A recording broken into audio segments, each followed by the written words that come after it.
এই সেই পৃথিবী কাঁপানো ছবি যা তোলার পর ফটোগ্রাফার নিজেই নিজেকে শেষ করেছিলেন।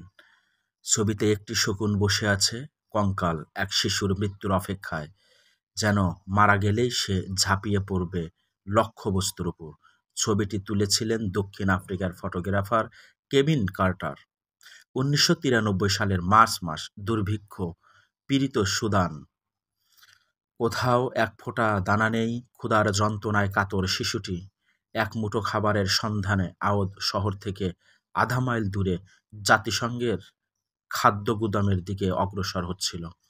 এক পর্যায়ে সে তার মৃত্যুপ্রায় নিথর দেহটি নিয়ে উবু হয়ে মাটিতে মাথা রেখে বসে পড়ে।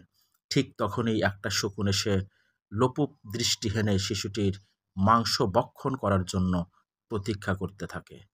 এই ছবি দ্য নিউ ইয়র্ক টাইম এ প্রকাশিত হয়ে বিশ্বজুড়ে তোলপাড় সৃষ্টি হয়। ১৯৯৪ সালে সেরা ফিচার ফটোগ্রাফির জন্য পুলিৎজার পুরস্কার জিতে নেয় ছবিটি। কিন্তু ফটোগ্রাফার কেভিন কার্টার পুরস্কার জেতার ৪ মাসের মাথায় মাত্র ৩৩ বছর বয়সে নিজেই নিজেকে শেষ করে বসেন। পরে জানা যায় ছবিটি তোলার পর থেকেই তিনি মানসিকভাবে ভেঙে পড়েছিলেন। মৃত্যুর আগে ছবিটির বিষয়ে কেভিন কার্টার তার ডায়েরিতে লিখেছিলেন, হে পরম করুণাময়, আমি প্রতিশ্রুতি দিচ্ছি, কোনো খাবার, তা সে যত খারাপ স্বাদেরই হোক না কেন, আমি সেটা নষ্ট করব না। এমনকি আমার পেটে ক্ষুধা না থাকলেও না। আমি প্রার্থনা করি আমরা চারপাশে পৃথিবীর প্রতি আরও সংবেদনশীল হব এবং আমরা আমাদের ভেতরের স্বার্থপরতা এবং সংকীর্ণতা দ্বারা অন্ধ হয়ে যাব না।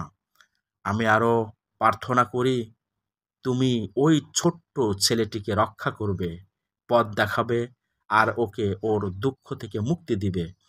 এই ছবি যেন মানুষকে মনে করিয়ে দেয় ওই শিশুটির তুলনায় তারা কতটা ভাগ্যবান, কারণ তোমরা করুণা ছাড়া তোমার করুণা ছাড়া কারো ভাগ্যে একটি দানাও জোটে না। বিদায়। এই বলে সেই ফটোগ্রাফার উনি কিন্তু তার জীবনটাকে শেষ করে দিয়েছেন। মহান রব্বুল আলামিন রিজিকের মালিক। মহান রব্বুল আলামিনের রিজিক থেকে যে বা যারা বঞ্চিত হয়েছে তারাই বলতে পারেন সত্যি